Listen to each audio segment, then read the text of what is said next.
warahmatullahi wabarakatuh. Perkenalkan, nama saya M. Raffi Ferdian Setiawan dari kelas 10 MIPA 6, absen 19. Di sini saya akan mempresentasikan tugas sejarah Indonesia tentang kehidupan sosial ekonomi Kerajaan Banten. Kehidupan sosial Kerajaan Banten. Sejak Banten diislamkan oleh Fathahillah tahun 1527, kehidupan sosial masyarakat secara berangsur-angsur mulai melandaskan ajaran Islam. Setelah Banten berhasil mengalahkan Pajajaran, pengaruh Islam makin kuat di daerah pedalaman. Pendukung kerajaan Pajajaran menyingkir ke pedalaman, yakni ke daerah Banten Selatan. Mereka dikenal sebagai suku Baduy. Kepercayaan mereka disebut Pasundan Kawitan, yang artinya Pasundan yang pertama. Mereka mempertahankan tradisi-tradisi lama dan menolak pengaruh Islam. Kehidupan sosial masyarakat Banten semasa Sultan Ageng Tritayasa cukup baik, karena Sultan memperhatikan kehidupan dan kesejahteraan rakyatnya. Namun setelah Sultan Ageng Tritayasa meninggal dan adanya campur tangan Belanda dalam berbagai kehidupan sosial masyarakat berubah merosot tajam. Seni budaya masyarakat ditemukan pada bangunan Masjid Agung Banten, Tumpang 5, dan bangunan gapura-gapura di Kaibon, Banten. Di samping itu juga bangunan istana yang dibangun oleh Jan Lucas Cardel, orang Belanda, pelarian dari Batavia yang telah menganut agama Islam.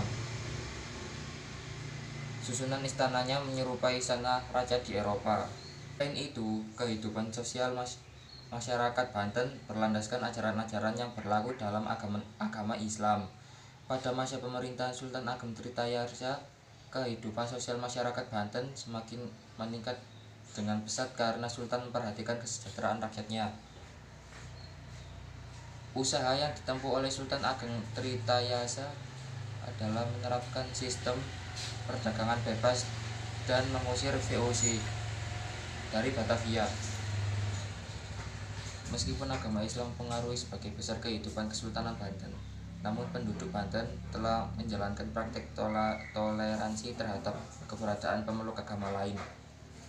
Hal ini dibuktikan dengan dibangunnya sebuah kelenteng di Pelabuhan Banten pada tahun 1673. Masyarakat yang berawal pada wilayah Kesultanan Banten terdiri dari beragam etnis yang ada di Nusantara, antara lain suku Sunda, Jawa, Melayu, Bugis, masyarakat, dan Bali. Beragam suku tersebut memberi pengaruh terhadap perkembangan budaya Banten dengan tetap berdasarkan aturan agama Islam. Pengaruh budaya Asia lain didapatkan dari migrasi penduduk Cina akibat Perang Fujian tahun 1676, serta keberadaan pedagang India dan Arab yang berinteraksi dengan masyarakat setempat. Dalam bidang seni, bangunan Banten meninggalkan seni bangunan Masjid Agung Banten yang dibangun pada abad ke-16. Selain itu, Kerajaan Banten memiliki bangunan istana dan bangunan gapura pada Istana Kaibon yang dibangun oleh Jan Lucas Cardel, seorang Belanda yang memeluk agama Islam. Kehidupan ekonomi Kerajaan Banten. Kerajaan Banten berada pada posisi yang strategis dalam perdagangan internasional.